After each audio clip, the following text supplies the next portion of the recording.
আসসালামু আলাইকুম। দৈনিক জয়সাগরের পক্ষ থেকে সকলকে জানাই আন্তরিক শুভেচ্ছা। সাথে আছে আমি জান্নাতুল তাহিরা জ্যোতি। এখন সংবাদ শিরোনাম। মানিকগঞ্জে গড়পাড়া ইমামবাড়ি থেকে পবিত্র আশুরার শোক মিছিল। এবার বিস্তারিত।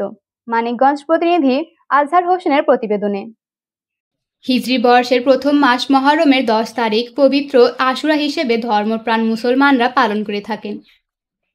পবিত্র আশুরা উপলক্ষে প্রতি বছরের মতো এবারও মানিকগঞ্জে ঐতিহ্যবাহী গড়পাড়া ইমামবাড়ি দরবার শরীফ থেকে শোক মিছিল বের করা হয়।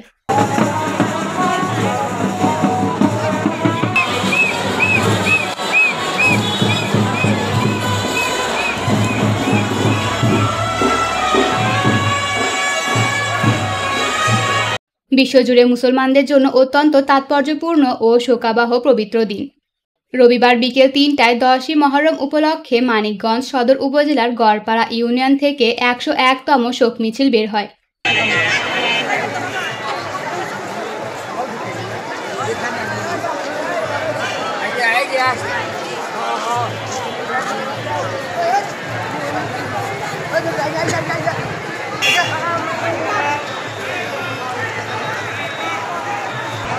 ইমামবাড়ির পরিবার সূত্রে জানা যায়, 1921 সালে ঐতিহ্যবাহী গড়পাড়া ইমামবাড়ি দরবার শরীফ প্রতিষ্ঠা করেন হযরত শাহ খলিলুর রহমান। মৃত্যুর পর তার বংশধররাই এই দরবার শরীফ পরিচালনা করে থাকেন। ইমাম হোসাইন রাদিয়াল্লাহু আনহু ও তার পরিবারবর্গের কারবালায় শাহাদত স্মরণে প্রতি বছর মহরম মাস জুড়ে গড়পাড়া ইমামবাড়ি দরবার শরীফে ধর্মীয় অনুষ্ঠান, মজলিস ও জিকির আজকারের আয়োজন করা হয়ে থাকে।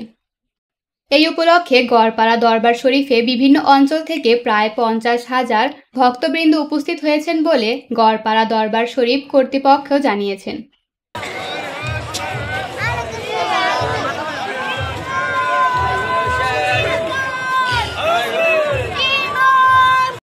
ইমামবাড়ি কর্তৃপক্ষ সূত্রে জানা যায়, পবিত্র মহরমের শোক মিছিলে জেলা প্রশাসন, আইনশৃঙ্খলা বাহিনী ও স্থানীয় বিভিন্ন সংগঠনের পক্ষ থেকে পর্যাপ্ত নিরাপত্তা ব্যবস্থা গ্রহণ করা হয়েছে।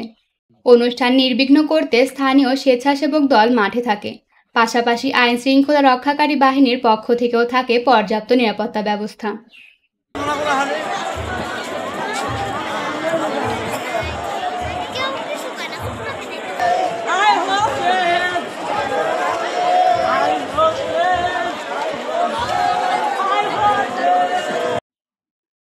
সবাই সুস্থ থাকবেন, ভালো থাকবেন। দৈনিক জয়সাগরের সাথে থাকবেন। আল্লাহ হাফেজ।